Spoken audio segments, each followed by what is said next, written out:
हनुमान् श्रीपदो वायुपुत्रो रुद्रो नघोजरः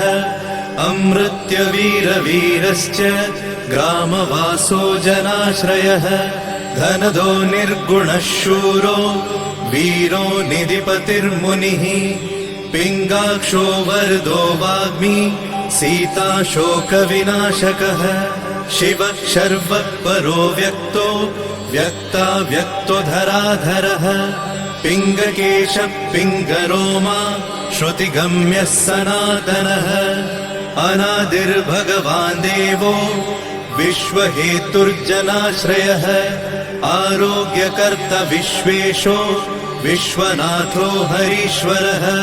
भर्गो रामो रामभक्तः कल्याणप्रकृतिस्थिरः विश्वम्भरो विश्वमूर्तिर्विश्वाकारश्च विश्वपः विश्वात्मा विश्वसेव्योऽथ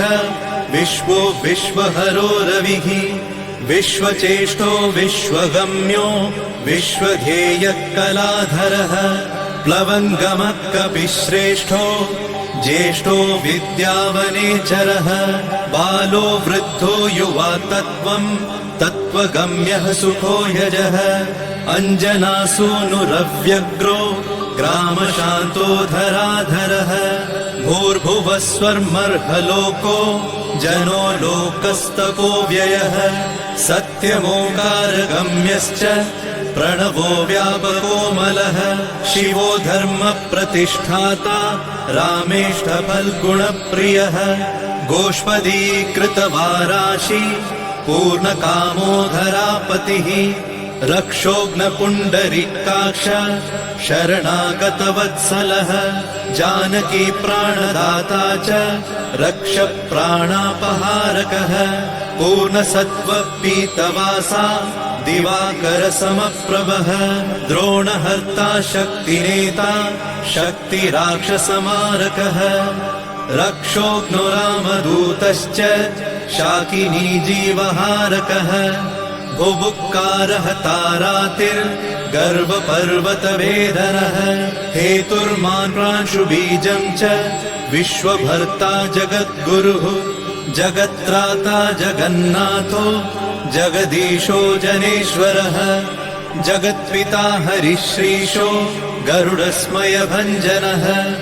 पार्थध्वजो वायुपुत्रो अमितपुच्छोऽमितप्रभः ब्रह्मपुच्छः परब्रह्म पुच्छो रामेष्ट एव च सुग्रीवादियुतो ज्ञानी वानरो वानरेश्वरः कल्पस्थायी चिरञ्जीवी प्रसन्नश्च सदाशिवः सन्मतिः सद्गतिर्भुक्ति मुक्तिदः कीर्तिदायकः कीर्तिः कीर्तिपदश्चैव समुद्रः श्रीपदः शिवः उदधिक्रमणो देवः संसारभयनाशनः वार्धिबन्धनकृद्विश्व जेता विश्वप्रतिष्ठितः लङ्कारिः कालपुरुषो लङ्केशगृहभञ्जनः भूतावासो वासुदेवो वसुस्त्रिभुवनेश्वरः श्रीरामदूतः कृष्णश्च लङ्काप्रासादभञ्जनः कृष्णः कृष्णस्तुतः शान्तः शान्तिदो विश्वपावनः विश्वभोक्ता च मूर्तिग्रह ब्रह्मचारी जितेन्द्रियः ऊर्ध्वगोलाङ्गुलीमाली लाङ्गूलहतराक्षसः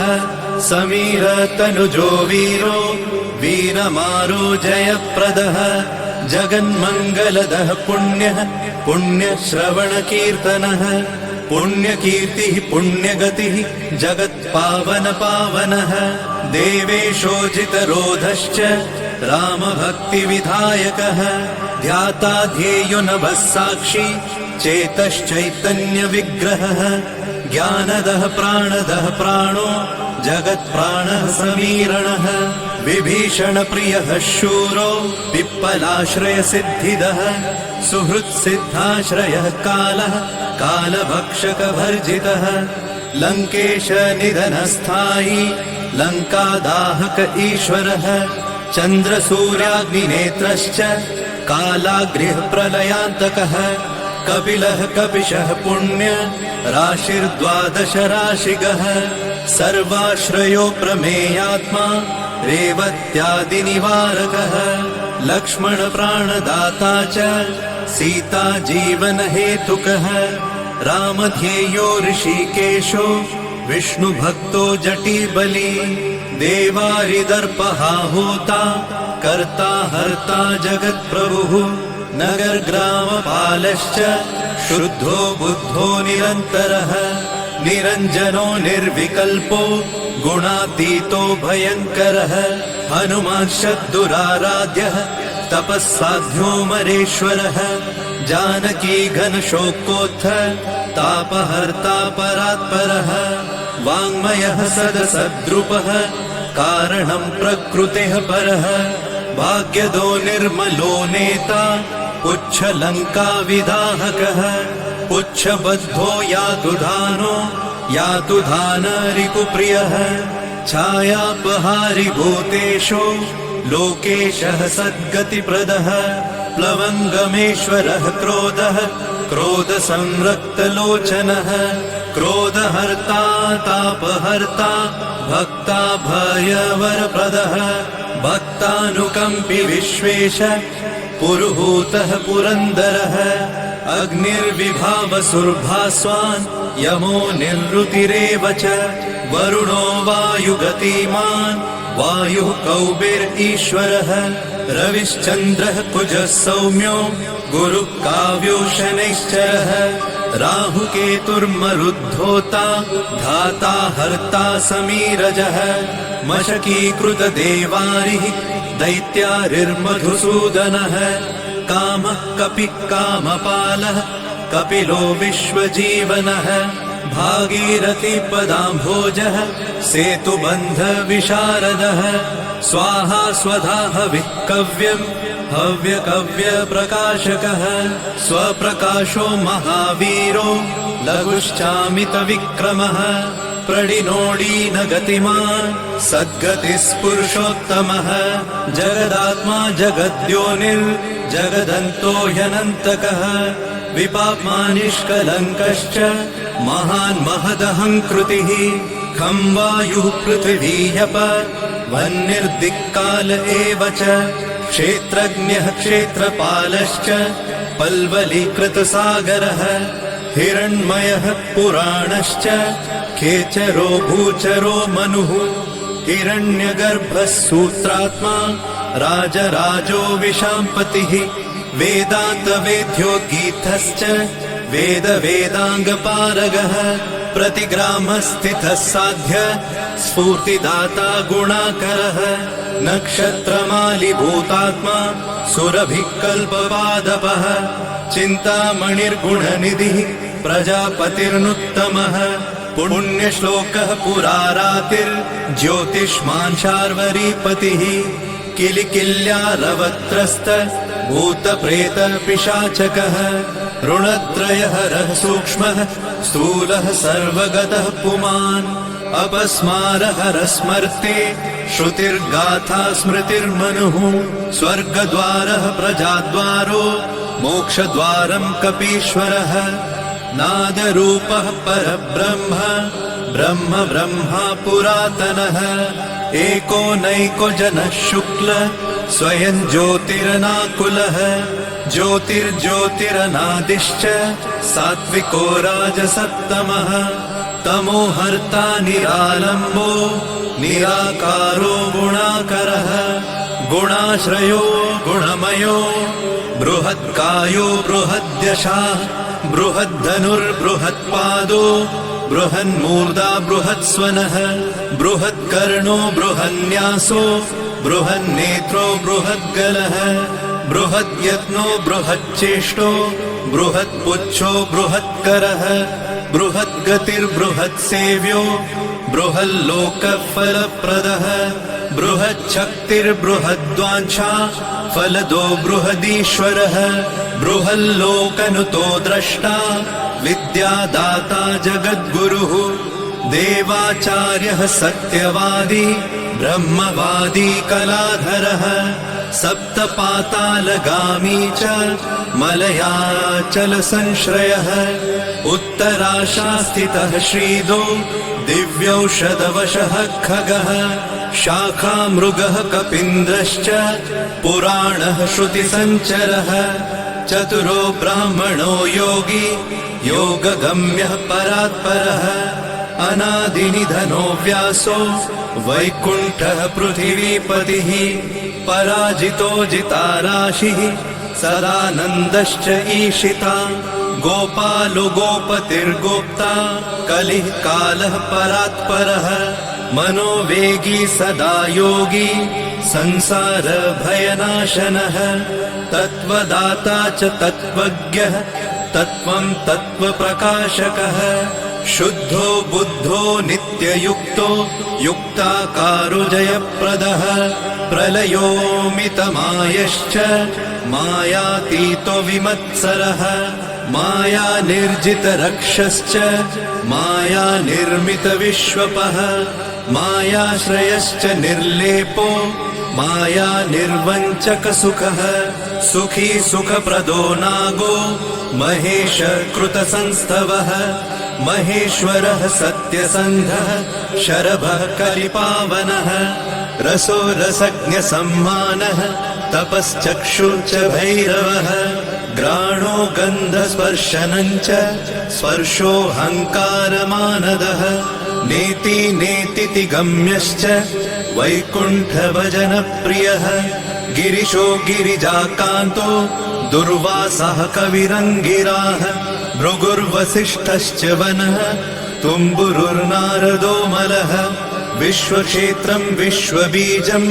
विश्वनेत्रश्च विश्वपः याजको यजमानश्च पावकः पितरस्तथा श्रद्धा बुद्धिक्षमा तन्द्रा मन्त्रो मन्त्रयुतस्वरः राजेन्द्रो भूपतिकण्ठ माली संसारसारथिः नित्यसम्पूर्णकामश्च भक्तकामधुगुत्तमः गणपकीशपो भ्राता पिता माता च मारुतिः सहस्रशीर्षा पुरुषः सहस्राक्ष सहस्रपात् कामजित् कामदहन कामकाम्यफलप्रदः मुद्रहारी रक्षोघ्नः क्षितिभारहरो बलः नखदंष्ट्रायुधो विष्णु भक्तो भयवरप्रदः दर्पः दर्पदो दृप्तः शतमूर्तिः अमूर्तिमान् महानिधिर्महाभोगो महाभोगो महार्थदः महाकारो महायोगी महातेजा महाद्युतिः महाकर्मा महानादो महामन्त्रो महामतिः महाशयो महोदारो महादेवात्मको विभुः रुद्रकर्मा क्रूरकर्मा रत्ननाभकृतागमः अम्भोधिलङ्घनः सिंहो नित्यो धर्मप्रमोदनः जितामित्रो जयः सामो विजयो वायुवाहनः जीवदाता सहस्रांशुः मुकुन्दो भूरि दक्षिणः सिद्धार्थसिद्धिदः सिद्ध सङ्कल्पसिद्धिहेतुकः सप्तपातालभरणः सप्तर्षिगणवन्दितः सप्ताभिलङ्घनो वीरः सप्तद्वीपोरुमण्डलः सप्ताङ्गराज्यसुखदः सप्तमात्र निषेवितः सप्तलोकैकमुकुटः सप्तहोतास्वराश्रयः सप्तच्छन्दोनिधि सप्त छन्द सप्तजनाश्रयः सप्तसामोपगीतश्च सप्तपातालसंश्रयः मेधाविकीर्तिदः शोक हरिदौर्भाग्यनाशनः सर्ववश्यकरो भर्गो दोषघ्नपुत्रपौत्रदः प्रतिवादी मुखस्तम्भो दुष्टचित्तप्रसादनः पराभिचारशमनो दुःखघ्नुबन्धमोक्षदः नवद्वारपुराधारो नवद्वारनिकेतनः नरनारायणस्तुत्यो नरनाथो महेश्वरः मेखली कवची खड्गी भ्राजिष्णुर्विष्णुसारथिः बहुयोजन विस्तीर्ण पुच्छ पुच्छ हतासुरः दुष्टग्रहनिहन्ता च पिशाचग्रहघातुकः बालग्रह विनाशी च धर्मो नेता कृपाकरः उग्रकृत्योग्रवेगश्च उग्रनेत्रः शतक्रतुः शतमन्युस्तुतस्तुत्य महातेजो महाबलः समग्रगुणशाली च व्यग्रो रक्षो विनाशकः रक्षोघ्नहस्तो ब्रह्मेश श्रीधरो भक्तवत्सलः मेघनादो मेघरूपो मेघवृष्टिनिवारकः मेघजीवनहेतुश्च मेघश्यामो परात्मकः समीरतनयो बोधा तत्त्वविद्याविशारदः अमोघो मोघवृद्धिश्च इष्टदो निष्टनाशकः अर्थोऽनर्थापहारी च समर्थो रामसेवकः अर्ति धन्यसुरारातिः पुण्डरीकाक्ष आत्मभूः संकर्षणो विशुद्धात्मा विद्याराशि सुरेश्वरः अचलोद्धारको नित्य सेतुकृद्रामसारथिः आनन्द परमानन्दो मत्स्यकूर्मो निधिशमः वराहो नारसिंहश्च वामनो जमदग्निजः रामकृष्णः शिवो बुद्ध कल्की रामाश्रयो हरः नन्दी भृङ्गी च चण्डी च गणेशो गणसेवितः कर्माध्यक्ष सुराध्यक्षो विश्रमो जगतां पतिः जगन्नाथ कपिश्रेष्ठ सर्वावास सदाश्रयः सुग्रीवादिस्तुतः शान्तः सर्वकर्मप्लवङ्गमः नखदारितरक्षश्च नखायुधविशारदः कुशलः सुधनः शेषो वासुकिस्तक्षकस्वरः स्वर्णवर्णो बलाढ्यश्च रामपूज्यो घनाशनः कैवल्यदीपकैवल्यो गरुडपन्नगो गुरुः किल्यारावहताराति गर्वपर्वतभेदनः वज्राङ्गो वज्रवेगश्च भक्तो वज्रनिवारकः नखायुधो मणिग्रीवो ज्वालामाली च भास्करः प्रौढप्रतापस्तपनो भक्ततापनिवारकः शरणं जीवनं भोक्ता नानाचेष्टो ह्यचञ्चलः सुस्वस्थोष्टास्य हा दुःख शमनः पवनात्मजः पावनः पवनः कान्तो भक्तागः सहनो बलः मेघनादरिपुर्मेघ नादसंहृतराक्षसः क्षरोक्षरो विनीतात्मा वानरेश सताङ्गतिः श्रीकण्ठ श्रीकण्ठश्च सहाय सहनायकः अस्थूलस्त्वननुर्भर्गो देव संसृतिनाशनः अध्यात्मविद्यासारश्च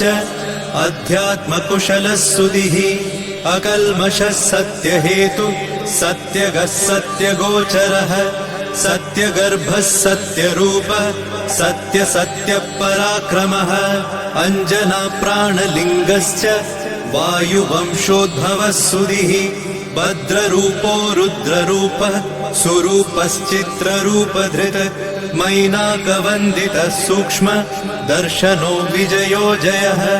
क्रान्तदिग्मण्डलो रुद्रः प्रकटीकृतविक्रमः कम्बुकण्ठप्रसन्नात्मा हृस्वनासो वृकोदरः लम्बोष्ठकुण्डलिचित्र मालियोगविदाम्बरः विपश्चित्कविरानन्द विग्रहोऽनन्यशासनः फल्गुनीसूनुरव्यग्रो योगात्मा योगतत्परः योगवेद्यो योगकर्ता योगयोनिर्दिगम्बरः अकारादिक्षकारान्त वर्गनिर्मितविग्रहः उलूखलमुखः सिंह संस्तुतः परमेश्वरः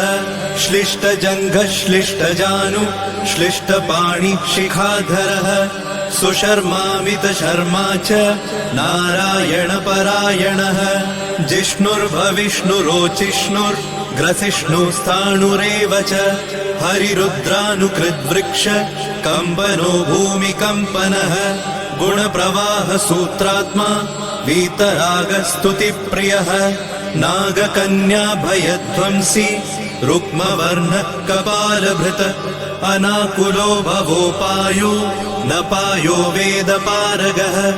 अक्षरः पुरुषो लोक नाथो रक्ष प्रभुर्दृढः अष्टाङ्गयोगफलभुक सत्यसन्धत्पुरुष्टतः श्मशानस्थाननिलय प्रेतविद्रावणक्षमः पञ्चाक्षरपरपञ्च मातृकोरञ्जनध्वजः योगिनी वृन्दवन्द्यश्च शत्रुघ्नोऽनन्तविक्रमः ब्रह्मचारीन्द्रियरिपुर्धृतदण्डो दशात्मकः अप्रपञ्चः सदाचार शूरसेनविदारकः वृद्धप्रमोदश्चानन्द सप्तजिह्वापतिर्धरः नवद्वारपुराधार प्रत्यग्रसामगायकः षट्चक्रधाम स्वर्लोको भयहृन्मानदो मदः सर्ववश्यकरः शक्तिर्नेता चानन्तमङ्गलः अष्टमूर्तिर्धरो नेता विरूपस्वरसुन्दरः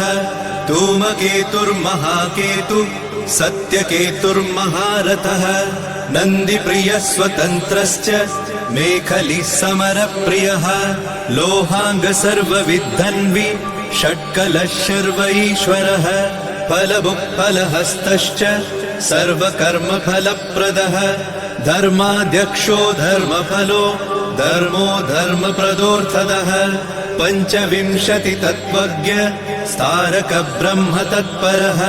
त्रिमार्गवसतिर्भीमः सर्वदुःखनिबर्हणः ऊर्जस्वान्निर्गलः शूली मालिगर्भो निशाचरः रक्ताम्बरधरो रक्तो रक्तमाला विभूषणः वरमाली शुभाङ्गश्च श्वेतश्वेताम्बरो युवा जयो जय परिवारः सहस्रवदनः कविः शाकिनी डाकिनी यक्ष रक्षो भूतौघभञ्जनः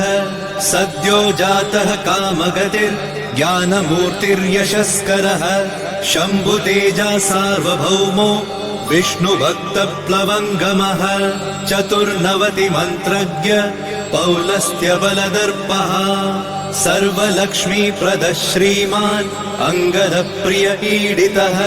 स्मृतिर्बीजं सुरेशानः संसारभयनाशनः उत्तमः श्रीपरिवार श्रीभूदुर्गा च कामदृक् सदा गतिर्मातरिष्वा रामपादाब्जषट्पदः नीलप्रियो नीलवर्णो नीलवर्णप्रियः सुहृत् रामदूतो लोकबन्धु रन्तरात्मा मनोरमः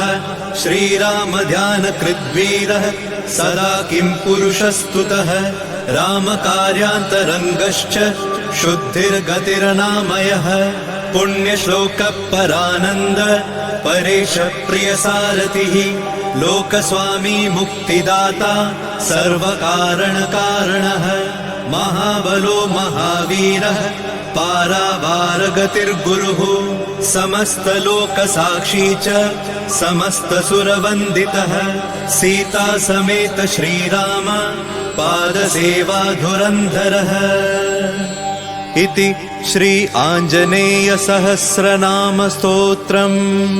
सम्पूर्णम्।